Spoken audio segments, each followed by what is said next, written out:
ओम भूर्भुवस्व तस्य वितुर्वरेण्यं भर्गो देवस्य धीमहि धियो यो नः प्रचोदयात्। गुरुर्ब्रह्मा गुरुर्विष्णु गुरुरेव महेश्वर गुरु साक्षात् परब्रह्म तस्मै श्री गुरुवे नमः। अखंडमंडलाकारं व्याप्तं येन चराचरं तत्पदं दर्शितं येन तस्मै श्री गुरुवे नमः। परम पूज्य गुरुदेव वंदनीय माता जी की सूक्ष्म उपस्थिति में आज का विषय जिस पे हम सभी चिंतन करेंगे, मनन करेंगे, ध्यान देंगे, ये हमारी जो पूरी लाइव टेलीकास्ट की श्रृंखला चल रही है इसका एक विशेष उद्देश्य है। जो लोग भी ऑनलाइन हमें देख रहे हों, इस वीडियो को अधिक से अधिक लाइक और शेयर करिए। आपको एक बात हम स्पष्ट रूप से बताना चाहते हैं कि भगवान श्री राम जब पुल बना रहे थे तो उन पुल बनाने में उन्होंने किसका सहयोग लिया था? मनुष्यों ने मदद नहीं की थी भगवान की, बंदरों ने मदद की थी पुल बांधने में। तो अगर बंदर का एक प्रतीक है, एक थिंकिंग है कि हमारा मन कितना भी चंचल हो, अगर हम इसे प्रभु के काम में लगा दें तो हम महानता की तरफ जा सकते हैं। आप सभी इस वीडियो को ज़्यादा से ज़्यादा लाइक करिए, शेयर करिए, ताकि आपको भी इस ज्ञान की प्रचार की जो श्रृंखला, हमारी जो पूरी लाइव टेलीकास्ट की श्रृंखला है, इसका लाइक और शेयर करिए, जो है पूर्ण लाभ मिल सके। आपके जीवन में जो भी कठिनाइयां हैं, जो भी दिक्कतें हैं, जो भी समस्याएं हैं, इन सब के पीछे सिर्फ एक मूल कारण है। अगर उस एक मूल कारण का जब तक आप निवारण नहीं कर सकते हो, संसार भर की संपत्ति आपके लिए अनुपयोगी होगी। वह है ज्ञान का अभाव। आज पूरे विश्व में जो भी अराजकता फैली है वो बिल्कुल उसी तरह है कि बंदर के हाथ में उस्तरा आ गया। जब तक मानव को सद्बुद्धि, सद्ज्ञान, सद्विचार, सद्कर्म, इन सभी को वो धारण नहीं करता है, तब तक उसके जीवन में कठिनाइयां होंगी और वह दूसरे के लिए भी मुसीबत का कारण बनेगा। तो आज का जो विषय है जिस पे हम चर्चा करेंगे वह है हमारी अंतःशक्ति क्या है, आत्मा की, जिसके विषय में सब लोग। और दूसरी बात, एक और बात हम स्पष्ट कर देना चाहते हैं, जो भी ज्ञान हम आपको दे रहे हैं, जो भी बातें हम आपसे कर रहे हैं, इसमें एक भी शब्द मेरा नहीं है। ये सारे शब्द परम पूज्य गुरुदेव के हैं। तो ये सारे शब्द उन्हीं के हैं। मेरा केवल यह शरीर है जिससे हम आप तक ये पहुंचा रहे हैं। हम माध्यम हैं, सृजेता परम पूज्य गुरुदेव हैं। उन्हीं की आध्यात्मिक शक्ति, आध्यात्मिक चेतना का प्रभाव है कि हम आज तक ये ज्ञान पहुंचा पा रहे हैं। इस वीडियो को आप लाइक करो, शेयर करो। यहाँ पे एक और बात हम बता देना चाहते हैं आपसे। अगर आपके जीवन में कोई कठिनाई हो, कोई समस्या हो, कोई मुसीबत हो जिससे आप नहीं पार पा रहे हो, आप नहीं सोच रहे हो कि आपका आने वाला भविष्य कैसा होगा, आप हमसे पूछिए, हम आपको तुरंत इसका जवाब देंगे। आइए हम एक विषय पे चलते हैं। वो हमारा विषय है आत्मा। ये मुख्य विषय है। देखिए, पूरी आध्यात्मिक साधना, आध्यात्मिक जितनी भी साधनाएं होती हैं, उसका मूल जो है वो आत्मा है, हमारी सोल है, हम हैं, शरीर नहीं है। दूसरा है कि परमात्मा। तो हम आज आत्मा के विषय में जानने का प्रयास करेंगे।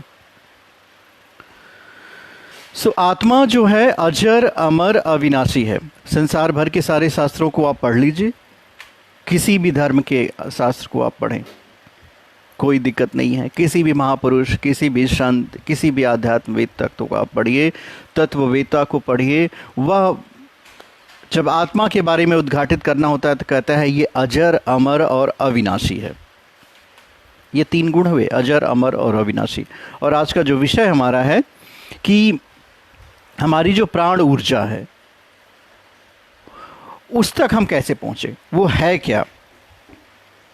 वो बिल्कुल उसी तरह है कि आप एक बीज लीजिए, किसी भी पौधे का बीज लें, बहुत छोटा सा हो, और किसी से पूछा जाए कि ये बताओ कि इसके अंदर क्या है, तो जब तक उस पौधे का अंकुरण ना हुआ हो वह व्यक्ति यही कहेगा कि इसके अंदर तो कुछ भी नहीं है।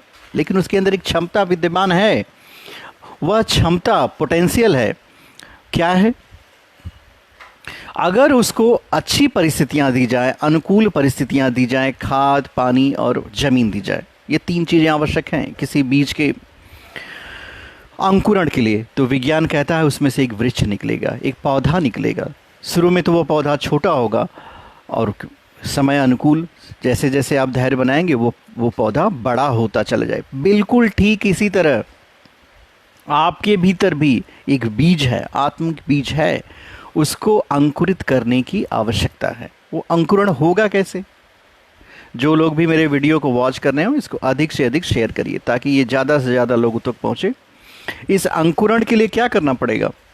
अंकुरण के लिए आपको कुछ चीज़ें करनी पड़ेंगी। यही आध्यात्म विज्ञान है, समझ लीजिए। आध्यात्म विज्ञान में स्वयं को प्रस्फुटित करने की विधा को पढ़ाया जाता है, बताया जाता है और किया जाता है। हमेशा एक बात याद रखिए, आध्यात्म करने का विज्ञान है, होने का विज्ञान है और बनने का विज्ञान है, जिसको आप कह सकते हो it is the science of doing, learning and becoming. आज बहुत सारे लोग शिक्षा की परम पराकाष्ठा को पा करके, आत्मबोध न होने के कारण, आत्मज्ञान न होने के कारण ऐसे ऐसे कर्म करते हैं जिसकी का वर्णन करना भी मुश्किल हो जाता है। आपको लगे कैसे ये तो इतना अनुभवी व्यक्ति था, इतनी महानता की परम पराकाष्ठा पे पहुंचा था, कैसे हुआ? कारण उसकी आध्यात्म बोध शून्य है। आपको अपने आप को भी देखना है कि हमारा जो भौतिक जगत का ज्ञान है वो कैसा है, संसार के प्रति हमारी समझ कैसी, और स्वयं के प्रति हमारी कैसी समझ है। तो हमारी जो आत्मा होती है वही हमारा बीज है, वही हमारा सीड है, वही हम हैं। जब तक उस बीज का अंकुरण नहीं होगा वृक्ष नहीं हो सकता। अंकुरण के लिए क्या करना पड़ेगा? सबसे पहले आपको ज्ञान होना चाहिए। ज्ञान हुआ? ज्ञान तो इस स्तर का लोगों का है कि पूछा जाए कि आत्मा भी कुछ होती है, नहीं, पता नहीं। उन्हें सिर्फ इस बात का बोध होता है, उन्हें भूख लगती है, भोजन करते हैं। पर आत्मिक भूख हुई आपके अंदर? आप अपने आप को के अंदर इस तरह की चेष्टा उत्पन्न करने में कामयाब हो गए कि हमें आत्म का बोध करना है, हमें इस बात को समझना है कि हम हैं कौन।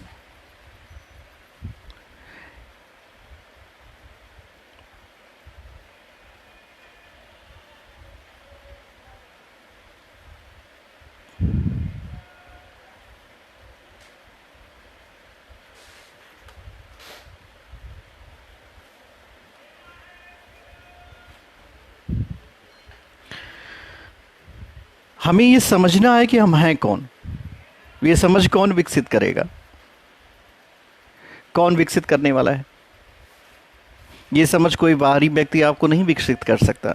ये समझ जिस दिन आपके अंदर विकसित हो गई, समझ लो आप राजा हो गए।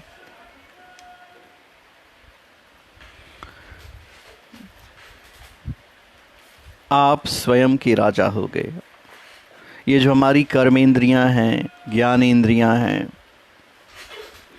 हमारा मन है, बुद्धि है, इनसे हम जो उत्पत्ति करते हैं, आप देखना आप इससे उत्पत्ति क्या करते हो। जैसे संसार भर में अभी तक आपने क्या उत्पन्न किया, इस प्रश्न का उत्तर आप स्वयं से पूछो तो आपको इसका उत्तर यही मिलेगा कि उत्पत्ति का कारण परमात्मा है,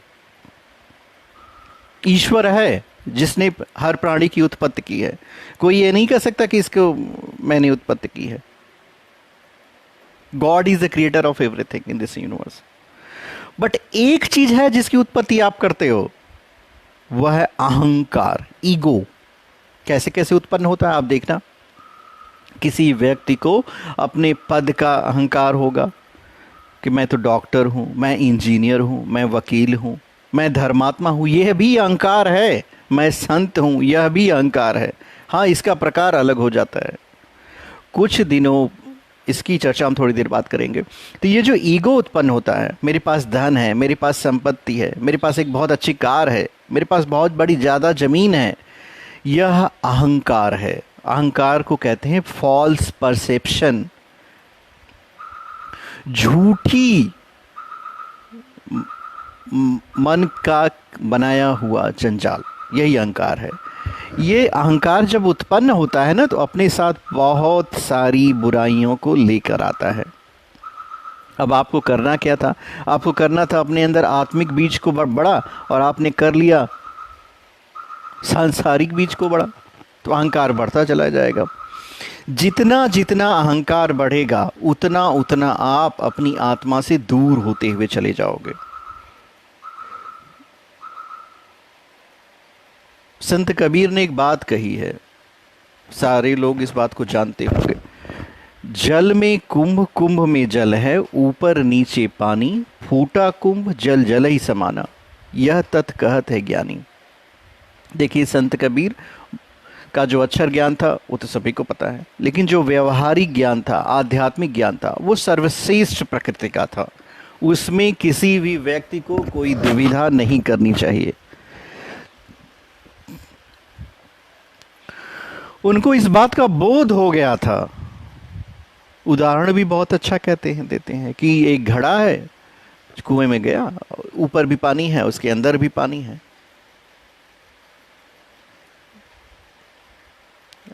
उसी तरह हमारी जो स्थिति है, अंदर पानी, अंदर पानी, क्या तात्पर्य है? आप इस बात को समझिए। हम स्वयं आत्मा हैं, चारों तरफ से परमात्मा ने हमें घेरा हुआ है, पर इन दोनों में अलगाव है।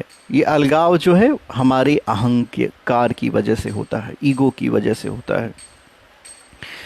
सबसे जो कठिन पार्टिकल है, तत्व है, जिसको आपको विलग करना है, वह है अहंकार। आप सब कुछ कर पाएंगे, इस अहंकार तत्व से निवृत्ति हो पाना ही कठिन कार्य है। ये नित्य नए नए रूप को ले लेता है, इसका रूप परिवर्तनशील है। कभी कभी दिखाता है ना कि कोई कोई अपना चेहरा बदल लेता है। ये अहंकार विभिन्न रूपों में आ जाता है। कभी ये ज्ञानी के रूप में आ जाएगा, कभी संत के रूप में आ जाएगा, कभी महात्मा के रूप में आ जाएगा। इससे छूटने का सिर्फ एक ही तरीका है, सब कुछ सर्वस्व परमात्मा को समर्पित करो। यहां मेरा कुछ भी नहीं है, इस बात को आपको अपने मन में बैठा लेना चाहिए। इस संसार में मेरा कुछ भी नहीं है।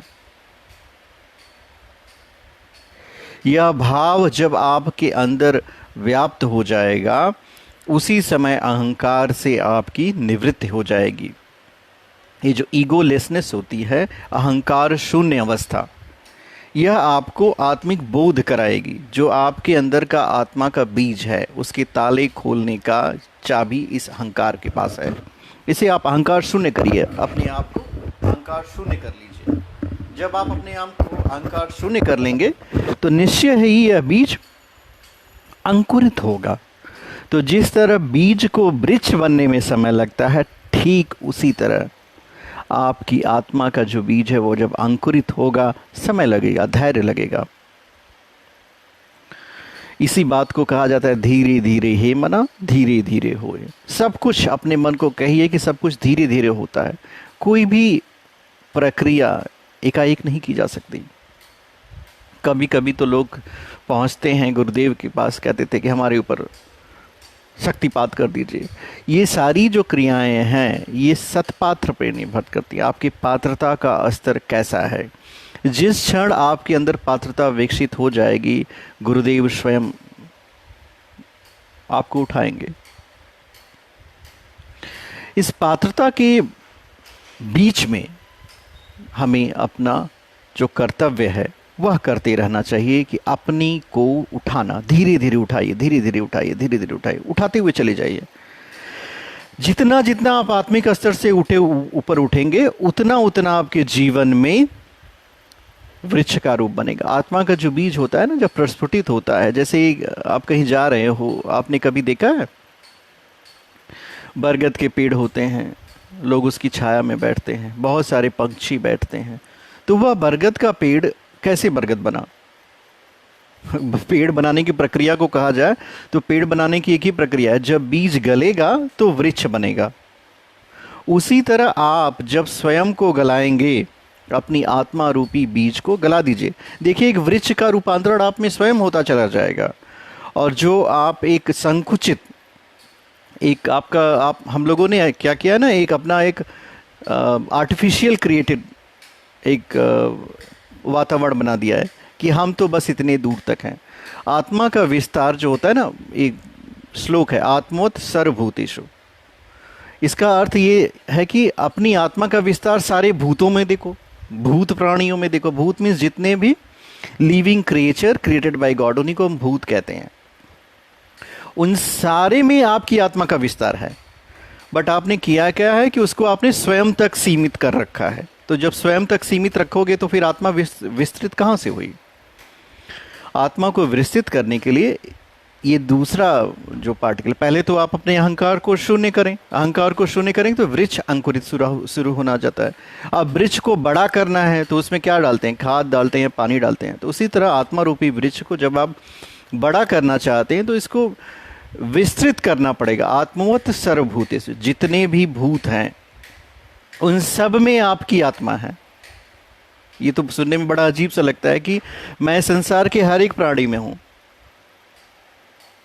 ये जो है ना, इस तरह की अनुभूति एक बार स्वामी विवेकानंद और स्वामी रामतीर्थ दोनों लोग अमेरिका में मिले। तो एक स्टेज पे हुआ क्या, किसी ने स्वामी विवेकानंद को एक वॉच गिफ्ट की, एक घड़ी गिफ्ट, वो कलाई वाली घड़ी थी। तो स्वामी विवेकानंद ने घड़ी तो रिसीव कर ली।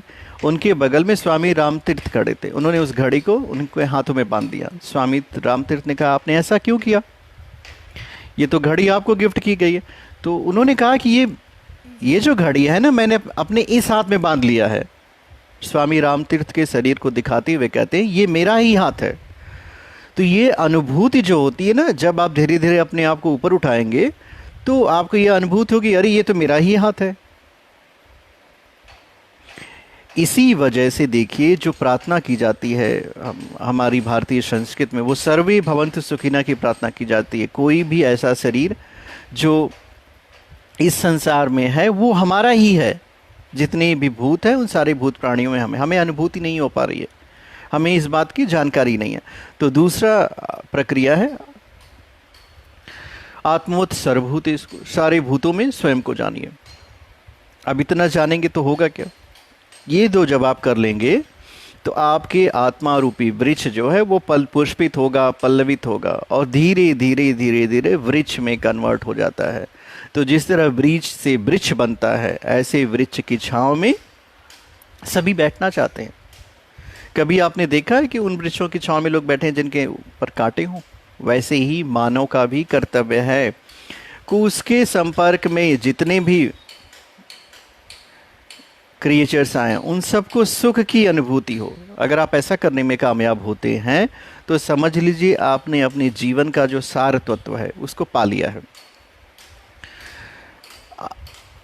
अब हम आते हैं आज के विषय के में। बीज में जो प्राण तत्व होता है वो जब नमी और आरंभिक पोषक अनुकूलता प्राप्त करके अंकुरित होने लगता है, उसके बाद वो बढ़ेगा, उसमें पौधा बनेगा और एक बहुत बड़ा वृक्ष बन जाता है। यह इस बात पर निर्भर करता है कि उसे जड़ें जमाने के लिए आवश्यक खाद मिली कि नहीं, पानी मिला कि नहीं मिला। यदि उसकी सारी आवश्यकताएं पूरी होती चलें तो वो उसकी जो वृद्धि होती है वो रुकती नहीं है। यदि बीज अपने स्थान पर बोरे में ही बंद रखा जाए, एक बोरा आप गेहूं का अनाज रखिए, क्या होगा? वो कई साल तक रखेंगे, कुछ उसमें होने वाला नहीं है, जितना है उतना ही रहेगा। अगर वो बहुत पुराना हो जाए तो क्या होगा? अंकुरण उसमें समाप्त हो जाता है। हर मनुष्य में जो है प्राण शक्ति होती है, पर उसकी मात्रा किसी में ज़्यादा हो सकती है, किसी में कम होती है। यह इस बात पे भी निर्भर करती है कि उस जो प्राण शक्ति है उसको बीज को प्रौढ़ बनाने के लिए जानकारी या प्रयत्न किया गया कि नहीं किया। जो हमारी प्राण शक्ति होती है वो उसकी कोई लिमिटेशन नहीं होती, किसी के पास कम होगा, किसी के पास ज़्यादा होगा। दूसरी बात यह होती है कि हमारा जो पूर्व संचित संस्कार होता है, जो हमारे पूर्व जन्मों के कर्म होते हैं, उसका समूह कितना बड़ा है।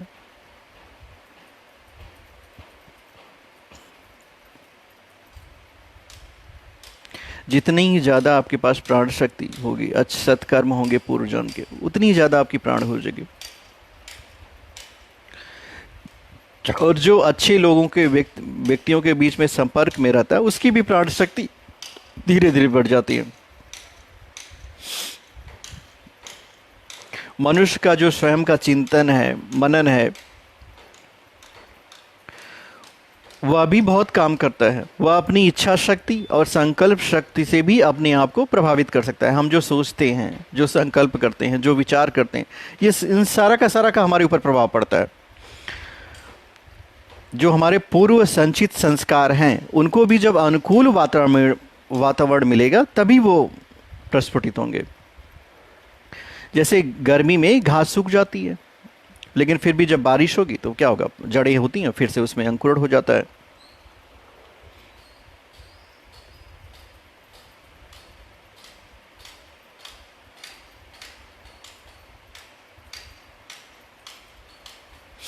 अगर हम प्रयास करें तो अपने जीवन में कुछ भी बन सकते हैं। अगर कोई व्यक्ति, देखिए, डॉक्टर्स हैं, इंजीनियर हैं, अच्छा गुड एडवोकेट है, अच्छा संगीतज्ञ है, तो बिना प्रयास के तो हुआ नहीं, उसने अभ्यास किया है। जो पहलवान होता है, रेसलर होता है, वो भी अभ्यास करता है। जो खिलाड़ी होते हैं वो भी डेली प्रैक्टिस करते हैं। कुछ कुछ ऐसी प्रतिभाएं भी होती हैं जो जन्मजात होती हैं। जैसे मोजार्ट जो थे वो 8 वर्ष की अल्पायु में संगीतज्ञ बन गए। पास्कल जो है 12 वर्ष की उम्र में प्रख्यात गणितज्ञ थे। संत ज्ञानेश्वर ने 16 साल की उम्र आयु में गीता का भाष्य किया था। तो सिख धर्म के जो प्रवर्तक गुरु नानक थे, वो 10 वर्ष की छोटी अवस्था से ही भावपूर्ण शब्द की रचना करने के योग्य हो गए थे। तो कुछ लोगों में बिना प्रयास के ही पूर्व संचित संस्कारों से ही प्राण ऊर्जा जो ज़्यादा होती है वो समय के साथ प्रस्फुटित हो जाती है।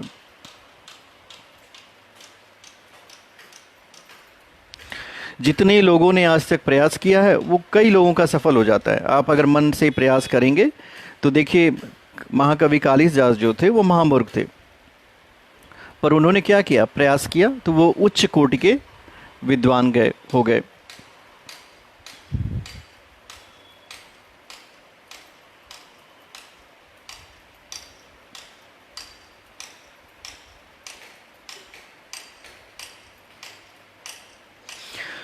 जो एक मनुष्य की विशेष क्षमता है वो प्राण है। यह एक प्रकार की जीवंत विद्युत होती है। जो प्राण ऊर्जा होती है वो जीवित विद्युत, लाइव इलेक्ट्रिसिटी होती है। किसी के संपर्क में आप जाएं, आपको बहुत अच्छी सुखद अनुभूति होगी। आपके अंदर जो है साहस आ जाता है। आप महाराणा प्रताप का नाम लीजिए, देखिए आपको लगेगा कि हाँ, एक आपके अंदर वीरता का संचार हो रहा है।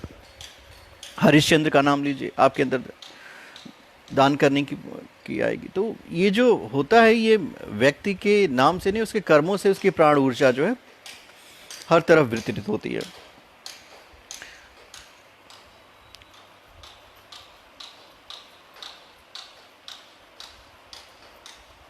जो हमारा विचार होता है वो दूर दूर तक जा सकता है। पहले के माध्यमों में हम लोग क्या कर सकते थे, लेटर लिखते थे, लेख लिखते थे। अभी तो ईमेल से तुरंत तुरंत पहुंच सकता है। जो महाप्राण होता है उसकी बात दूसरी है, वो बड़े क्षेत्र को प्रभावित करता है। जैसे जो सिद्ध योगी लोग होते हैं, वो उनके आश्रमों में आप कभी जाएं तो आपको बहुत ही सुखद अनुभूति होगी। कारण क्या है कि उन्होंने अपने प्राण को महाप्राण में विलीन कर लिया है और पूरे वो उस दिव्य वातावरण को उन्होंने प्राण में बना लिया है।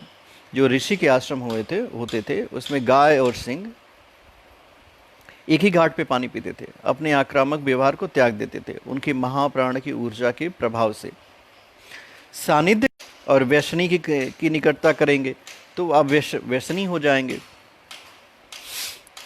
सज्जनों की वायरस कनेक्शन, ओके।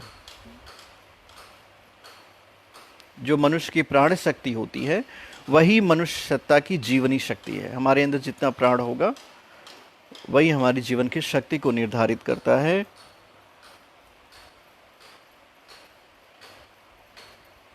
तो अगर आपके पास समझ लीजिए साधन भी हो तो उसके लिए क्या चाहिए, साधन का उपयोग करना, तो उसके लिए शौर्य चाहिए, साहस चाहिए और संतुलन चाहिए। अगर आपके पास एक बहुत ही अच्छी ऑटोमेटिक गन हो फिर भी आप उसे फायर नहीं कर सकते क्योंकि आपके अंदर हिम्मत की कमी है। ये हिम्मत ही प्राण होता है। कहा जाता है ना, जो साहस रखता है उसकी सहायता ईश्वर करते हैं। तो समस्त जो सफलता है उसके मूल में मनुष्य की प्राण शक्ति है। मनुष्य जितना प्राणवान होगा उतना ही वो अपने जीवन में आगे बढ़ता हुआ चलेगा। तो आप जो सर्वप्रथम अपनी जो चेकिंग करते हैं उसमें अपनी प्राण ऊर्जा को देखो, आपकी प्राण ऊर्जा बढ़ रही है, घट रही है, या सुसुप्त अवस्था में है। अगर आपकी प्राण ऊर्जा सुसुप्त अवस्था में है तो उसे अनुकूल वातावरण दीजिए ताकि आपकी प्राण की ऊर्जा बढ़ सके। जितना जितना अपनी प्राण ऊर्जा को आप बढ़ाएंगे उतना उतना आप जीवन में आगे बढ़ जाएंगे। यही जो है आत्मा की शक्ति होती है। आत्मा की शक्ति कोई बाहरी शक्ति नहीं होती, ये आत्मा के अंदर पहले से ही है। प्राण वह तेज है जो दीपक के तेल की तरह मनुष्य के नेत्रों में, वाणी में, गतिविधियों में, भाव भंगिमाओं में, बुद्धि में, विचारों में प्रकाश बनकर चमकता है। कभी किसी प्राणवान मनुष्य का संसर्ग करके आप देखें, आपको इसकी अनुभूति होगी। मानव जीवन की जो वास्तविक शक्ति है वो वही प्राण ही होता है। इसे एक ही विशेषता के होने पर मनुष्य के पास समस्त सुख सुविधाएं, साधन उपलब्ध हो जाते हैं। जिसके पास संरक्षण की क्षमता नहीं होगी ना, वो उपार्जित क्षमताओं को भी अपने पास बनाए नहीं रख सकता। जितनी भी विभूतियां होती हैं वो दुर्बल के पास नहीं जाती हैं। तो इसी का ध्यान रखते हुए जो विचारशील मनुष्य होता है वो अपने प्राण का संरक्षण करता है और अपने प्राण को बढ़ाता हुआ चला जाता है। हमारी जो सोल की एनर्जी होती है उसको बढ़ाना चाहिए हम लोगों को। शरीर में जो प्राण शक्ति होती है वही निरोगता का कारण है। जितनी भी डिजीज़ हैं, अगर आपके अंदर प्राण कम हो जाए तो आपके अंदर ये सारी डिफरेंट काइंड्स ऑफ डिजीज़ उत्पन्न होंगी। तो अपनी प्राण शक्ति को बढ़ाइए। मन में अगर यही प्राण शक्ति हो तो ये आपको बुद्धिमान बनाएगी, मेधावान बनाएगी, प्रज्ञावान बनाएगी, आपके अंदर शौर्य उत्पन्न करेगी, साहस देगी, निष्ठा देगी। ये जो एक एक क्वालिटीज़ होती है ना, ये बहुत ही दिव्य परिवर्तन लाएगी। अगर आपके अंदर निष्ठा आ जाए, डेडिकेशन टूवर्ड्स, तो आप इसे सिर्फ एक डायरेक्शन दे दीजिए, अपनी निष्ठा को सिर्फ दिशा दीजिए। आप देखिए आप कितना चमत्कार कर सकते हैं अपने जीवन में। लगन आ जाए, संयम आ जाए, सहृदयता आ जाए, सज्जनता आ जाए, क्या होगा? आपका जीवन महानता की तरफ बढ़ता चला जाएगा, धरती पे स्वर्ग अवतरित होता हुआ चला जाएगा। परम पूज्य गुरुदेव की जो एक योजना है उसमें वो कहते हैं कि मनुष्य में देवत्व का उदय और धरती पे स्वर्ग का अवतरण। तो सुनने में तो बड़ा अजीब लगता है कि भाई धरती पे स्वर्ग कैसे आएगा? स्वर्ग तो मरने के बाद मिलता है। जो स्वर्गिक अनुभूतियाँ होती हैं वो आपको जीवित अवस्था में ही प्राप्त होने लगेंगी। आपकी प्राण शक्ति बढ़ेगी, आपके चारों तरफ के वातावरण में दिव्य चेतना का प्रभाव होने शुरू हो जाएगा। जितने भी मनुष्यों से आप बात करेंगे उनके अंदर भी प्रभाव होता है। जैसे इलेक्ट्रिसिटी को कोई टच करे, आपने विद्युत ऊर्जा को कभी छुआ है? आप देखिए उसके प्रभाव से आप इनकार नहीं कर सकते।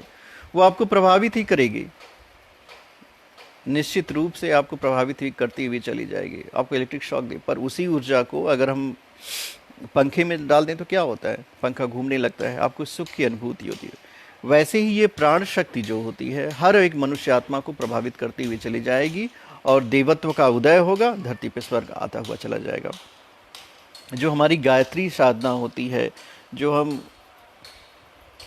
कहते हैं ओम भूर्भुवस्व तत्सवितुर्वरेण्यम भर्गो देवस्य धीमहि धियो यो नः प्रचोदयात्। पुनः हम कहते हैं इसको ओम भूर्भुवस्व तत्सवितुर्वरेण्यम भर्गो देवस्य धीमहि धियो यो नः प्रचोदयात्। ये मनुष्य को प्राणयुक्त बनाती है, ये हमारे अंदर प्रखरता उत्पन्न करती है।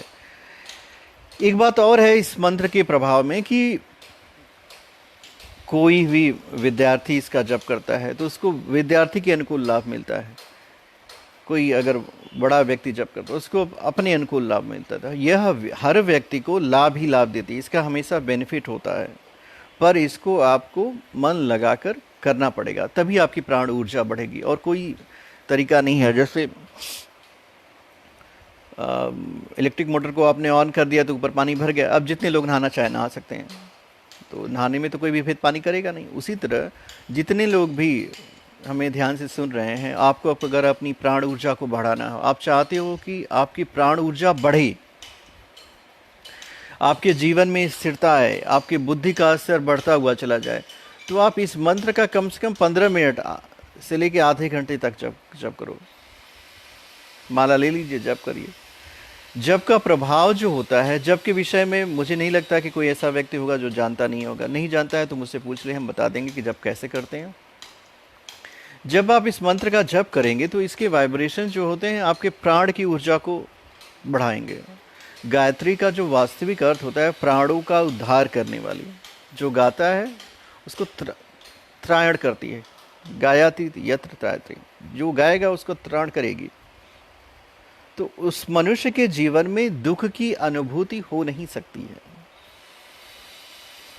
वह समझ लीजिए यह मंत्र जो है कामधेनु के समान है। जिस तरह कामधेनु गाय के विषय में बताया जाता है कि वो जो भी आप कामना करते हो वो पूरा कर देती है। कल्प वृक्ष है, कल्प वृक्ष एक ऐसा वृक्ष है जिसके नीचे बैठ के हम जो भी सोचेंगे वो पूरा हो जाएगा। ठीक उसी तरह अगर इस मंत्र का जब आप 15 से 30 मिनट तक करते हो तो ये आपके जीवन को व्यवस्थित करते हुआ चला जाएगा। आपको इसका प्रभाव स्वयं होता चला जाएगा, बोध होता चला जाएगा। ये फॉल्स बिलीफ नहीं है,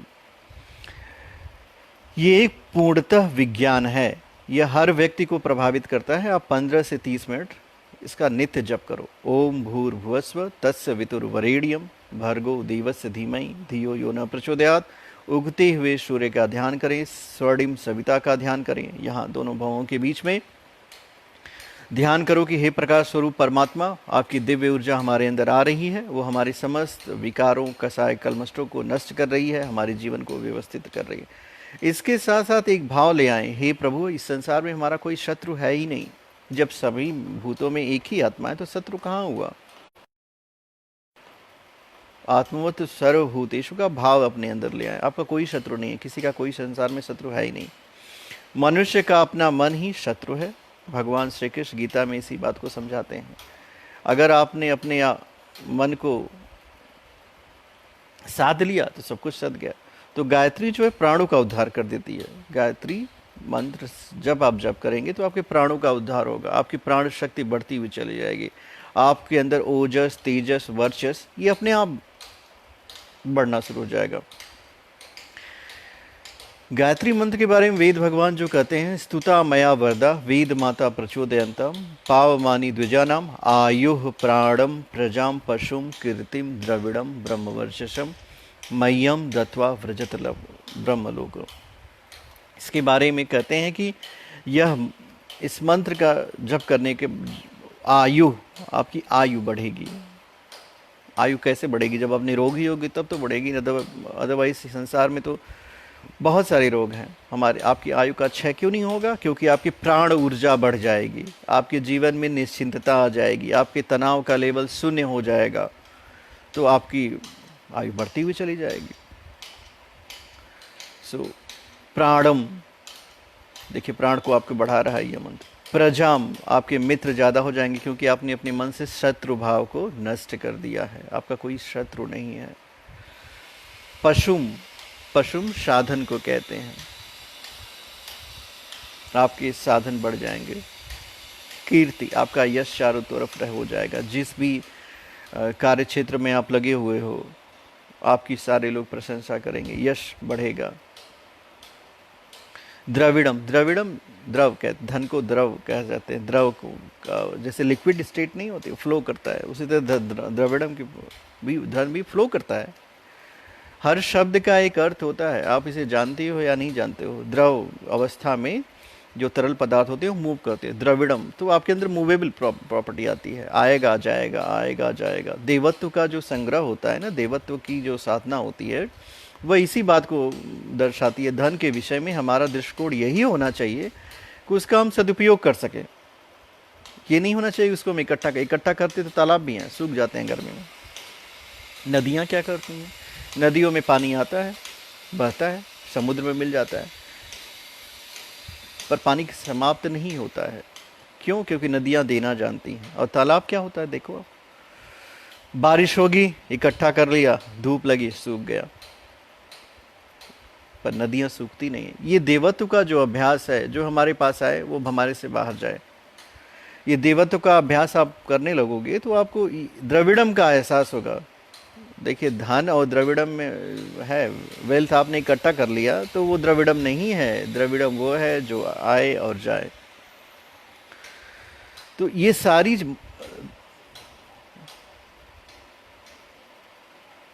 और उसके उपरांत क्या होता है? ब्रह्मलोक में मान ली जाती है। आपको गायत्री मंत्र का जप करने से आप ब्रह्मलोक की प्राप्ति आपकी होगी।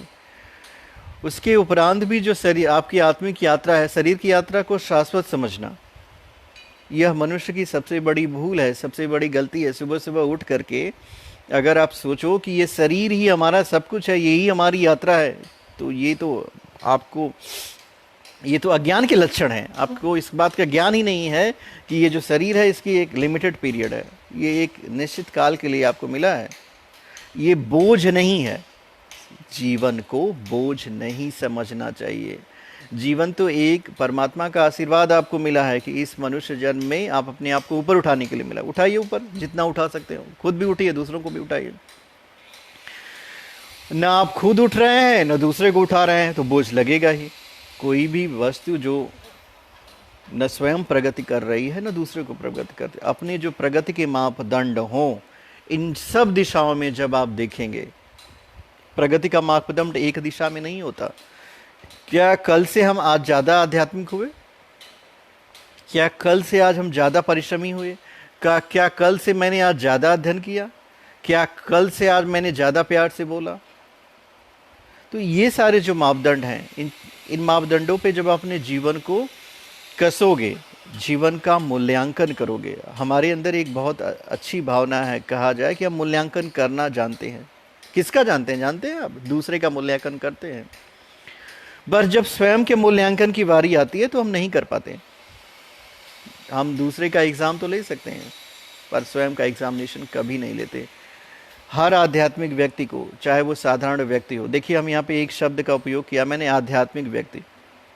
आप अपने लिए गलती से भी मत समझना कि आप जगत के व्यक्ति हो। जगत के आप हो नहीं।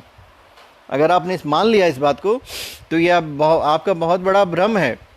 इस जगत के आप हो ही नहीं सकते, क्योंकि यह जगत तो नाशवान है और आप अविनाशी हो, अजर अमर अविनाशी हो। तो आप इस जगत के नहीं हो सकते। अगर आपने अपने आप को इस जगत का समझ लिया है तो ये आपकी भूल है। अब भूल को सही करना आप ही के हाथ में है। कहिए अपने आप से, मैं इस जगत का नहीं हूं। ये शरीर इस जगत का है, ये शरीर इस जगत ने दिया तो ये जगत में चला जाएगा। आप परमपिता परमात्मा की संतान हो, आप उसके हो। एक बार अलेक्जेंडर द ग्रेट, जो सिकंदर महान था, वो विश्व विजय पे निकला। अपने गुरु के पास जाता है आशीर्वाद मिलने के लिए, मुझे आशीर्वाद दीजिए, मैंने तो विश्व विजय का अभियान ले रखा है, अब मैं भारत पे चढ़ाई करूंगा और भारत को जीतूंगा, और आपकी कोई इच्छा हो भारत से लाने की तो हम ले आएंगे। तो उनके गुरु ने कहा ठीक है, ऐसा करना, भारत में ज्ञानी होते हैं, एक ज्ञानी को पकड़ के ले आना मेरे पास। भाई वहाँ से सबसे अच्छी चीज़ ज्ञान ही होती है। अलेक्जेंडर विश्व विजय पर निकलता है, सभी राजाओं महाराजाओं को हराता हुआ एक जंगल से गुजरता है। वहाँ पे क्या देखता है वो? वहाँ पे देखता है कि एक आदमी बिना कपड़ों के मुस्कुरा रहा है। उसके पास कोई कपड़े नहीं है, हंस रहा है। और अलेक्जेंडर को बड़ा आश्चर्य होता है कि देखो, मैं तो विश्व विजय पे निकला हूँ, मैंने पूरे विश्व को जीता, अब मैं खुश हूँ। इसने क्या किया है कि ये बहुत खुश है? इसको हम अपने देश ले चलते हैं, लोगों को दिखाएंगे कि देखो भारत में इस तरह के भी लोग हैं, इस अवस्था को प्राप्त लोग हैं जिनके पास शरीर पे कपड़े भी ना होने के बावजूद भी इतना खुश है। तो कहता है उससे कि सुनो, तुम हमारे रथ पे बैठ जाओ। तो कहता है तू है कौन जो मुझे आदेश देता है? तो कहता है, you don't know, I am Alexander the great, ruler of this world. मैं सिकंदर हूँ, मैं इस संसार को जीत लिया। कहता है कौन सिकंदर? कौन सा संसार जो है ही नहीं, जो नित्य परिवर्तनशील है, उसको तूने जीता है? सिकंदर को उसकी बात ठीक से समझ में नहीं आती है। जितना आप संसार में घुसेंगे ना, आध्यात्म आपको समझ में नहीं आएगा। समझ लेना, जब आपको समझ में नहीं आ रहा है, आप ज़्यादा से ज़्यादा भौतिकवादी हो गए हो। अभ्यास करोगे तभी समझ में आएगा, इतनी जल्दी आसानी से नहीं आता। तो कहता है कि तू मुझे जानता नहीं, मैं भी तुझे तलवार से काट दूंगा। वो हंसने लगता है। तब तक सिकंदर को क्रोध आता है, तलवार निकालता है। वो इस अवस्था में होता है कि उसके गर्दन पे तलवार चल जाए। वो खूब हंसे जा रहा है हा, सिकंदर तू मुझे मार नहीं सकता, मैं शरीर नहीं, मैं आत्मा हूं। अब सिकंदर को बड़ा अजीब सा लगता है कि मैंने आज तक तो इतने लोगों की हत्या कर डाली, इतने लोगों को मार डाला, पर ये तो मर ही नहीं रहा, ये कौन है? वो फिर हंस रहा है, कह रहा है अच्छा तू बता, तू है कौन जो मर नहीं सकता? आज तक तो मैंने इतने सारे लोगों को मार दिया, युद्धों में हरा दिया, सब मेरे सामने रोते थे, गिड़गिड़ाते थे, तेरे पास कौन सी शक्ति है कि तू हंस रहा है? वो कहता है देख सिकंदर, तू शरीर है और मैं आत्मा हूं। तूने संसार को जीता है और मैंने इस शरीर को जीता है। ये जो शरीर है ना, इसका मैं मालिक हूं। और आत्मा अजर अमर अविनाशी होती है। तेरा युद्ध तू हार जाएगा, मेरा युद्ध मैं जीत गया हूं। वहीं पे सिकंदर अपनी तलवार रख देता है और उससे पूछता है कि तेरी जो विजय है वो मेरे विश्व विजय के आगे तेरे कुछ भी नहीं है। तू तो महान कार्य है, मैंने तो विश्व के जीता, तुमने स्वयं को जीत लिया। तो ये एक दृष्टांत है जिसको अगर आपको ठीक से समझ में आ जाए तो बहुत बड़ा परिवर्तन आपके जीवन में हो सकता है, घटित हो सकता है। एक ऐसी घटना घटेगी जिससे बुद्ध उत्पन्न हो सकते हैं, कबीर उत्पन्न हो सकते हैं, गुरु नानक उत्पन्न हो सकते हैं, कुछ भी हो सकता है आपके साथ आत्मबोध होने के कारण। पर यह बात आपको अपने मन में स्पष्ट करनी पड़ेगी कि वास्तव में क्या मैंने अपने प्रति अपना जो कर्तव्य था वो किया? बड़ा अजीब सा प्रश्न होता है। हम तो सबके प्रति कर्तव्य बोध में आते हैं, हमारी जिम्मेदारी माता पिता के प्रति क्या है, बच्चों के प्रति क्या है, पर स्वयं के प्रति क्या है? नहीं है, पता नहीं। स्वयं के प्रति तो कुछ भी नहीं है। ऐसे लगता है कि ये शरीर अविनाशी है, अनंत काल तक हमें संसार में रहना है। अरे आपकी सबसे पहली जिम्मेदारी स्वयं के प्रति बनती है, अपनी जिम्मेदारी। और आप उठ गए ना तो हजार उठ जाएंगे, समझ लेना भाई। एक जगह हजारों को जगा लेता है। अगर आप जाग गए, समझ लो अपने प्रति आप जागरूक हो गए, अपने कर्तव्यों के प्रति, स्वयं के प्रति, तो आप हजारों को जगा दोगे। यहाँ पे देखिए, हम किसी पूजा पाठ पद्धति का प्रचार प्रसार नहीं कर रहे हैं, हम एक विज्ञान की बात कर रहे हैं। वो आपकी आत्मा का विज्ञान है। यह हर व्यक्ति पे लागू हो सकता है, वो नास्तिक हो, आस्तिक हो, वो हिंदू हो, मुस्लिम हो, सिख हो, ईसाई हो, जैन हो, बौद्ध हो, किसी को भी धर्म पंथ मजहब का हो सकता है। अगर वह मनुष्य है तो उसकी सबसे पहली जिम्मेदारी स्वयं के प्रति बनती है कि क्या हम अपने आप को जागरूक कर रहे हैं। करिए अब अपने आप को जागरूक, आत्मिक रूप से जागरूक करते चले जाइए। प्राण के विषय में बृहदारण्यक उपनिषद जो कहता है, प्राणव वै बलम, प्राणव वै अमृतम, आर्युन प्राण राजा वै प्राणम। इसका अर्थ होता है प्राण ही बल है, प्राण ही अमृत है, प्राण ही आयु है, प्राण ही राजा है। सांख्यायन जो उपनिषद में कहा जाता है, यो वै प्राण सा प्रज्ञा, या वा प्रज्ञा सा प्राण। तो जो प्राण है वही प्रज्ञा है, और जो प्रज्ञा है वही प्राण है। अब इस बात को आप समझिए, प्रज्ञा जो होती है बुद्धि का उच्चतम स्तर होता है, the highest state of intelligence, जिसको भगवान श्री कृष्ण श्रीमद् भगवद गीता में कहते हैं तस्य प्रज्ञा प्रतिष्ठिता। वो प्रज्ञा प्रतिष्ठित के लक्षण बताते हैं कि कौन सा ऐसा मनुष्य होगा जिसकी प्रज्ञा, जो प्रज्ञा में स्थित होगा। जो हाईएस्ट स्टेट ऑफ इंटेलिजेंस होता है वो प्राण ही है। जो प्राण है वही प्रज्ञा है। अगर आप अपने प्राण को उठाते हो, अपने आप को ऊंचा उठाते हो, तो आप हाईएस्ट स्टेज ऑफ इंटेलिजेंस में आ सकते हो। आज ये बुद्धिवादी जो सोच कहती है, जो मनुष्य का डिवीजन होता है ना, वो मनुष्य के बुद्धि के स्तर पे ही होता है। आप शरीर में हो, आत्मा में हो, बुद्धि में हो, किस में प्रतिष्ठित हो, आप किसके में हो, तो आप देखेंगे कि शरीर वाले मजदूर हो जाते हैं, बुद्धि वाले क्या होते हैं, डॉक्टर, इंजीनियर, जितने भी बुद्धि के कार्य होते हैं उन सब में हो जाते हैं। और जो आत्मिक प्रतिष्ठित हो तो वो क्या होगा, उसकी कोई उपाधि नहीं है। संसार के लोग उसे संत कह सकते हैं, महात्मा कह सकते हैं, पैगंबर कह सकते हैं। तो ये जो कैटेगराइजेशन हो रहा है वो आपने जिस शरीर को उपयोग किया। हमारे पास दैहिक ये दिखने वाला शरीर है, अन्नमय कोश है, प्राणमय कोश है, मनोमय कोश है, विज्ञानमय कोश है, आनंदमय कोश है।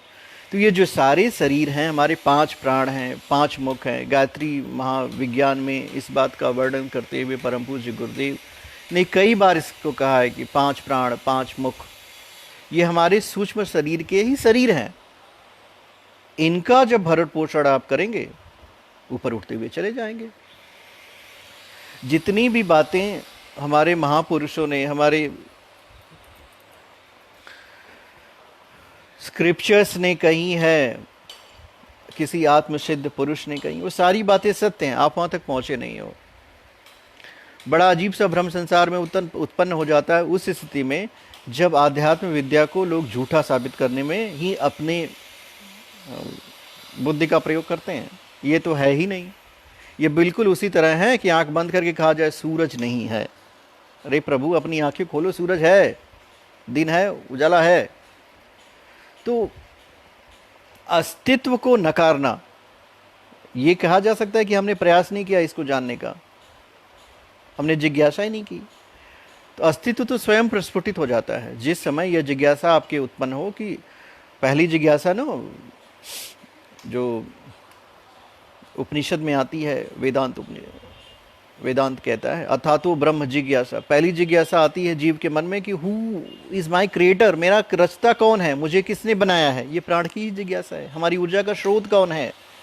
जो हम प्राण हैं वो महाप्राण के अंश है, महाप्राण के वंशज है। महाप्राण ही ईश्वर है। अब अपने प्राण को बढ़ाइए।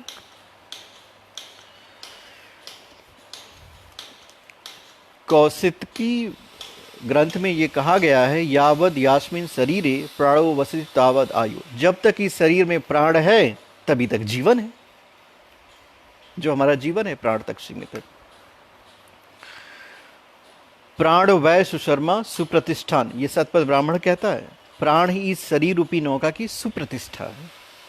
एता व जन्मा सफलम देहिना भियम देशु प्राणय धीरा वाचा श्रेयम एवाच देशवा। प्राण, अर्थ, बुद्धि और वाणी द्वारा केवल श्रेय का ही आचरण करना देहधारी कर्मों से होता है। हमारा कर्म श्रेयस्कर होना चाहिए। या ते तनुर्वाची प्रतिष्ठा या श्रोते या चक्षुषी या च ताम कुर्मोत कर्मी। हे प्राण, जो तेरा रूप वाणी में निहित है तथा जो श्रोतों, नेत्रों तथा मन में निहित है, उसे कल्याणकारी बना। ये प्राण से प्रार्थना की गई है। तू हमारी देह से बाहर जाने की चेष्टा मत कर। प्राणेश वशे सर्व त्रिदिवे यत प्रतिष्ठितम माते व पुत्रान रक्षस्व प्रज्ञाम च विधेनीति। हे प्राण, यह विश्व और स्वर्ग में स्थित जो कुछ है वह सब आप के ही आश्रित है। अतः हे प्राण, तू माता पिता के समान हमारा रक्षक बन, हमें धन और बुद्धि दे। ये जो प्राण है ना, जो हमारा जीवन है, जो हम स्वयं हैं, यही सब कुछ देने वाला है। व्यक्ति का व्यक्तित्व नहीं, इस सृष्टि का कण कण इसी प्राण शक्ति की ज्योति से ज्योतिर्मय हो रहा है। जहाँ कहीं भी उस ज्योति है ना, इसी प्राण शक्ति की ज्योति है। जहाँ जितना जीवन है, प्रकाश है, उत्साह है, आनंद है, सौंदर्य है, वहाँ उतनी ही प्राण की मात्रा विद्यमान समझनी चाहिए। उत्पादन शक्ति और किसी में नहीं, केवल प्राण में ही है। जो भी प्रादुर्भाव, सृजन, आविष्कार, निर्माण और विकास क्रम चल रहा है, उसके मूल में परब्रह्म की यही परम चेतना कार्य करती है। जड़ पंच तत्वों के चैतन्य की तरह सक्रिय रहने का आधार भी यही प्राण ही है। जो परमाणु होते हैं वो इसी प्राण से सामर्थ्य ग्रहण करते हैं और उसी की प्रेरणा से अपनी धुरी और अपनी कक्षा में भ्रमण करते हैं। विश्व ब्रह्मांड में समस्त ग्रह नक्षत्रों की गतिविधियां इसी प्रेरणा शक्ति से प्रेरित हैं। उपनिषदकार इसी प्राण को कहते हैं प्राणाद भौच व खलविमानम भूतानि जायन्ते प्राणानि जातानि जीवन्ति प्राण प्रयस्तभी समिशन्ति। प्राण शक्ति से ही समस्त प्राणी पैदा होते हैं। पैदा होने पर प्राण से ही जीते हैं और अंततः प्राण में ही प्रवेश कर जाते हैं। ये तैंतीरह उपनिषद में कहा गया है। और छांदोग्य उपनिषद कहता है सर्वाणि हवा इमानी भूतानि प्राणमेवा भीषम विशन्ति प्राणमुज्जम। इसका अर्थ होता है ये सब प्राणी प्राण में से ही उत्पन्न होते हैं और प्राण में ही लीन हो जाते हैं। ऋग्वेद में कहा गया है अपश्यम गोमिनम पद्यमानमा च परा च पथिविश्चरन्तम स सदृचि च विभूचि वर्षा न आवृवती भुवनेशतम, मैंने प्राणों को देखा है, साक्षात्कार किया। यह प्राण सब इंद्रियों का रक्षक है, यह कभी नष्ट होने वाला नहीं है। यह भिन्न भिन्न मार्गों अर्थात नाड़ियों से आता जाता है, मुख और नासिका द्वारा क्षण क्षण में इस शरीर में आता है और फिर बाहर चला जाता है। यह प्राण शरीर में वायु रूप में है, पर अधिदैवत रूप से यह सूर्य है। विश्वव्यापी यह प्राण शक्ति जहाँ जितनी अधिमात्रा में एकत्र हो जाती है, वहाँ उतनी ही सजीवता दिखाई देने लगती है। मनुष्य में इस प्राण तत्व का बाहुल्य ही उसे अन्य प्राणियों से भिन्न बनाता है। जो अधिक बुद्धिमान, गुणवान, सामर्थ्यवान एवं सुसभ्य बना सका है, वह यह प्राण पूंजी है। इस महान शक्ति पुंज पुत्र को केवल प्रकृति पदार्थ साधनों के उपभोग तक ही सीमित रखा जाए तो केवल शरीर मात्रा ही संभव हो सकती है।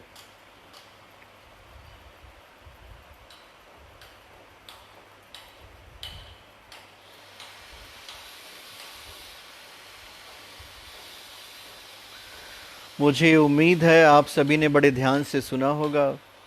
इसको फिर दोबारा से सुनिएगा। हम जो हैं हमारी प्राण शक्ति की वजह से ही है। अगर हम अपने जीवन में अपने आप को उठाना चाहते हैं, ऊपर उठाना चाहते हैं, अपनी प्राण शक्ति को बढ़ाते हुए चलें। जितना हम प्राणवान बनेंगे उतना ही हम आगे हुए बढ़ते हुए चले जाएंगे। इस प्राण शक्ति बनाने का एक बहुत ही अच्छा माध्यम गायत्री महामंत्र है। नित्य गायत्री महामंत्र का जप करें, अपनी प्राणिक ऊर्जा को बढ़ाएं, अपने जीवन में आगे बढ़ते हुए चले जाएं।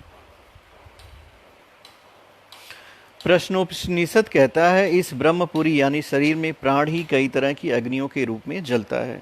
प्राण को अंगारा व प्राणाग्नि को उससे निकलने वाली ताप ऊर्जा कहते हैं, धधकती लौ कहते हैं। जड़ जगत में तरंगों के रूप में तथा चेतन जगत में विचारणा एवं संवेदना के रूप में व्यक्त यह प्राण प्रवाह वस्तुतः विद्युत ऊर्जा का सूक्ष्मतम स्वरूप है। प्राण जो है, प्राण विद्युत क्या करेगी? आपके चेहरों पर, आंखों में इसी की चमक होती है, वाणी में मिठास भी इसी की होती है, और सिंह जैसी गर्जन भी प्राण में होती है। यह साहस भी आपको देगा प्राण। प्राण विद्युत संपर्क में आने वाले को चुंबक की तरह खींच लेता है। जिसका प्राण ज़्यादा होगा, कम प्राण वाले इसके चारों तरफ खींचते हुए चले जाते हैं। नारद के प्रभाव से वाल्मीकि और बुद्ध के सानिध्य में अंगुलीमाल का कायाकल्प हो जाता है। ये तो प्रत्यक्ष उदाहरण है। अंगुलीमाल जो दुष्टता की चरम पराकाष्ठा में था, बुद्ध के संपर्क में आने से वह एक अच्छे व्यक्ति में परिवर्तित हो जाता है।